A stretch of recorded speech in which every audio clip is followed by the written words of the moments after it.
जनता आशीर्वाद देगी वो सांसद होगा। सर 108 सर, राज्यसभा में जिस तरह से आपने बीजेपी को समर्थन दिया, आप मीडिया में तमाम सीट राजा भैया खाते में जा सकती है, फिर बात कहाँ नहीं बन पाई?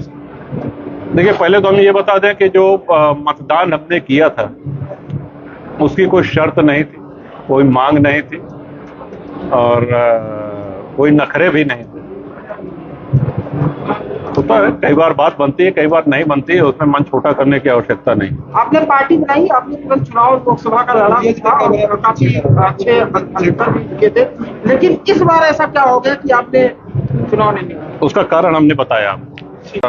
बहुत ही अच्छी बात। आप समर्थन भी मांगे आपके साथ? नहीं, अब वो जाने दीजिए बंद कमरे में क्या बात हुई, जिस तरह लेकिन बहुत अच्छी मुलाकात और बहुत ही जिसको हम कहेंगे कि यादगार मुलाकात। सर, जिस तरह से घटनाक्रम पूरा चला, लगा कि बीजेपी की तरफ आप कहीं ना कहीं होंगे, लेकिन अभी आपने बिल्कुल स्वतंत्र तौर पर कार्यकर्ताओं से अपील कर दी कि स्वतंत्र होकर वोट दें जिसको पसंद करें आप।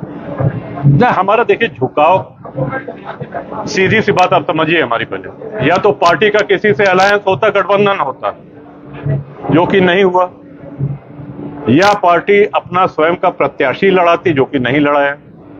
तो ऐसे में सभी कार्यकर्ताओं का ये था कि अब हम लोगों को क्या करना चाहिए। सबकी राय लेने के बाद, हम स्वयं भी चिंतन मनन करने के बाद अभी जो निर्णय हुआ है कि इस लोकसभा चुनाव में जिनको जहां मतदान करना हो, आशीर्वाद देना हो, वो दें। ऐसा क्या आगे की रणनीति रखा इस चुनाव में? नहीं, सस्पेंस जैसी कोई बात नहीं थी। जैसा कि आप लोग जानते हैं, जनसत्ता दल का कोई भी प्रत्याशी इस संसदीय चुनाव में कौशाम्बी और प्रतापगढ़ में नहीं लड़ रहा। हमने वो कारण भी रखा आप लोगों के सामने और बराबर पूरे क्षेत्र से समर्थकों का, मतदाताओं का, शुभचिंतकों का, कार्यकर्ताओं का फोन और संपर्क करके ये प्रश्न उनके बराबर हमसे पूछे जा रहे थे कि करना क्या है इस चुनाव में।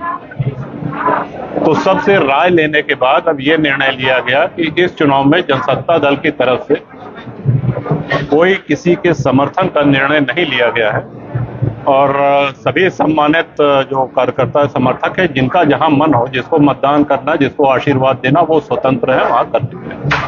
भाजपा संजीव बलियान के आए थे और सपा कैंडिडेट दोनों प्रत्याशियों से सर आपने मुलाकात की है कौशाम्बी की?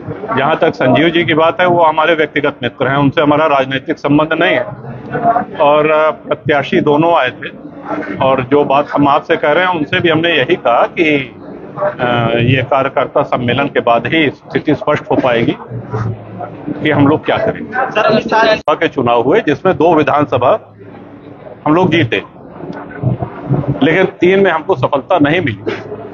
तो इस बार ये था कि यदि गठबंधन होता है तो देखा जाएगा। गठबंधन नहीं हुआ तो हम लोगों ने निर्णय लिया कि पार्टी का कोई प्रत्याशी नहीं उतारा जाए। सर, एक सवाल और आखिरी, बताइए। क्या इस निर्णय से ऐसा माना जाए कि अखिलेश यादव की तरफ आप झुकाव थोड़ा दूर हो रहा है?